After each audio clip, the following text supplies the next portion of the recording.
Olá pessoal, começa agora o podcast Conexão MP, mais um canal de informação do Ministério Público do Tocantins destinado a você, cidadão. Conexão MP, o programa de rádio do Ministério Público do Tocantins. Estamos no ar com o seu Conexão MP, podcast produzido pelo Ministério Público do Tocantins para conversar com o cidadão sobre temas do direito que tem grande impacto em suas vidas. Hoje o nosso assunto é sobre um dos efeitos sociais do isolamento em razão da pandemia do coronavírus, a violência doméstica. Vamos falar sobre os tipos de violência, como pedir ajuda e as consequências que o agressor pode sofrer. A elevação dos casos de violência doméstica relacionados à medida de restrição da circulação de pessoas foi alvo de alerta da Organização Mundial da Saúde e chamou a atenção das organizações, especialistas e ativistas que defendem os direitos das mulheres no Brasil e no mundo. A preocupação aumenta ainda porque a grande maioria dos casos não são notificados. Para falar sobre este tema, estamos aqui com as promotoras de justiça Jaqueline Orofino, que é coordenadora do Núcleo Maria da Penha do Ministério Público do Tocantins, Ana Lúcia Bernardes, com atuação na comarca de Gurupi, e Flávia Souza Rodrigues, que atua na capital. Doutora Jaqueline Orofino, ao contrário dos outros estados, os números do Tocantins demonstram uma redução nos casos. Porém, a suspeita é que esteja havendo uma subnotificação. Explique isso pra gente e também fale um pouco sobre como as entidades e instituições que lidam diretamente com essa problemática estão analisando essa situação. Na realidade, acredita-se que esses números não refletem o que de fato vem ocorrendo nos lares, nas famílias dessas mulheres, porque, segundo o que tem sido afirmado por quem estuda sobre o assunto, o fato de a quarentena e o isolamento social impor uma convivência forçada entre o agressor e a vítima aumenta os riscos de violência doméstica durante esse período de isolamento. As entidades que têm trabalhado com esses números e que lidam com a violência doméstica e familiar e continuam trabalhando durante o período de isolamento social, durante o período de teletrabalho das instituições e durante a quarentena, o que tem sido feito é divulgar e tentar dar maior publicidade aos canais de denúncia. Comprovadamente, a ingestão de bebidas alcoólicas é um dos motivos que causam a violência contra a mulher.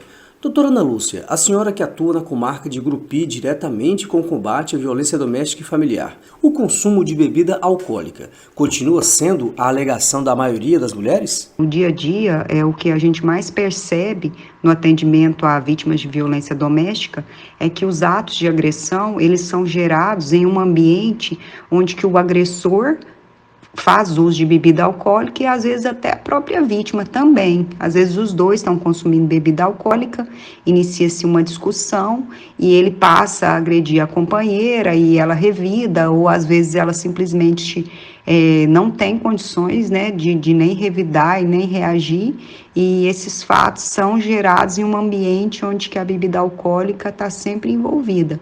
Diga-se de passagem, acredito que em torno de uns 90% dos casos tem sim a presença da bebida alcoólica. Doutora Flávia Rodrigues, como deve agir a mulher que é agredida pelo companheiro ou companheira? Nesse contexto, geralmente quando a mulher é agredida, ela já está vivenciando um relacionamento abusivo há muito tempo. Nessa condição, ela deve buscar uma rede de apoio junto a familiares e amigos e além, é claro, de buscar os diversos canais de atendimento. Como falamos inicialmente, muitos casos são subnotificados porque as mulheres têm medo. Que atitudes pessoas próximas, como os parentes ou os próprios vizinhos, devem tomar ao verificar esse abuso, doutora Ana Lúcia? Criou-se aquele mito, né, de que em briga de marido e mulher a gente não mete a colher. Em violência doméstica, isso é totalmente contrário. Em briga de marido e mulher, a gente mete sim a colher. Os vizinhos, os parentes, os familiares, as pessoas que percebem essa violência, a vítima muitas vezes, ela não denuncia, ela fica calada, ela sofre aquela violência por bastante tempo. Essas pessoas têm que denunciar. tem que procurar a delegacia de polícia, se não tiver coragem, tem que fazer a denúncia por telefone para os canais adequados. Tem canais que recebem essa denúncia como denúncia anônima e ela chega imediatamente ao Ministério Público, ela chega à polícia e é apurado. Doutora Jaqueline, o Núcleo Maria da Penha do Ministério Público tem um projeto para recuperar esses agressores e desconstruir o ciclo da violência doméstica. É o projeto Desconstruindo o Mito de Amélia, que está em fase experimental.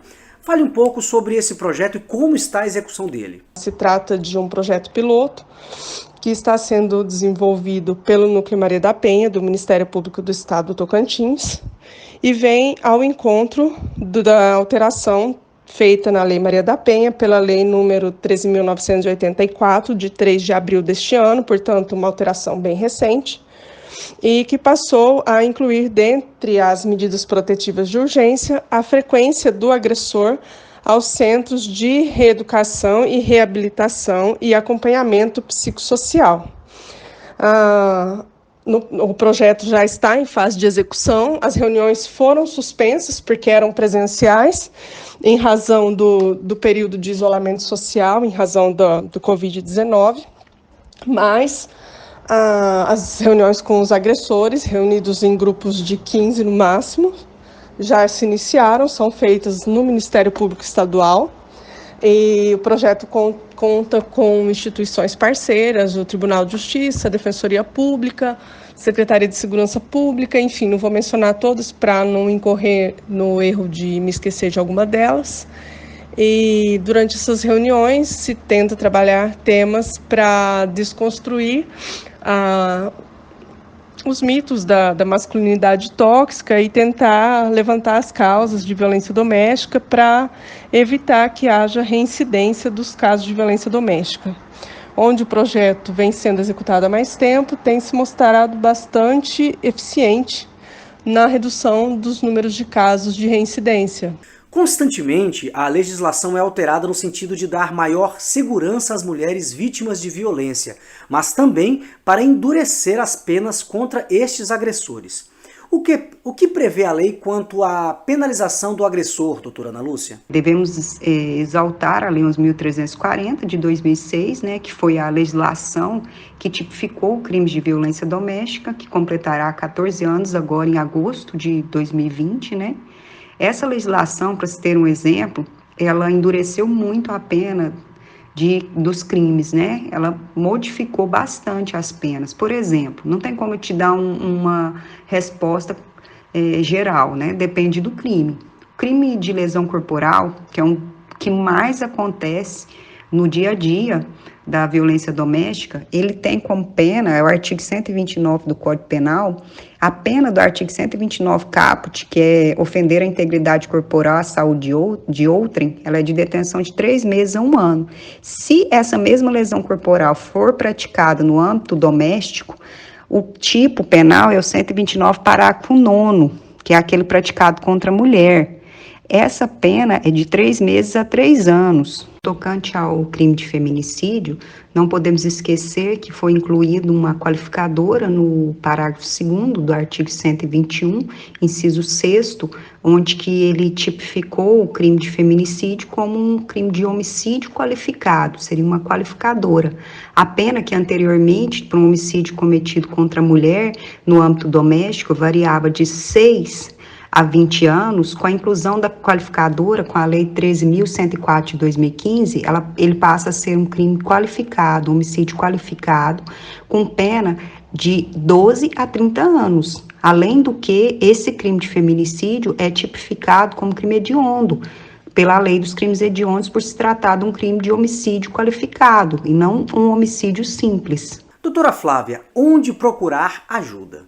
A vítima da agressão deve buscar apoio na sua rede de família, amigos, vizinhos e também se socorrer aos diversos canais de atendimento, como a Polícia Militar, através do número 190, o DISC 180, que é um programa do governo federal, mas que aciona os órgãos competentes no local da infração, além do Ministério Público, delegacias de polícia, CRAS, Defensorias Públicas do Estado, Centros de Referência à Mulher e outras portas de entrada de atendimento às vítimas de violência.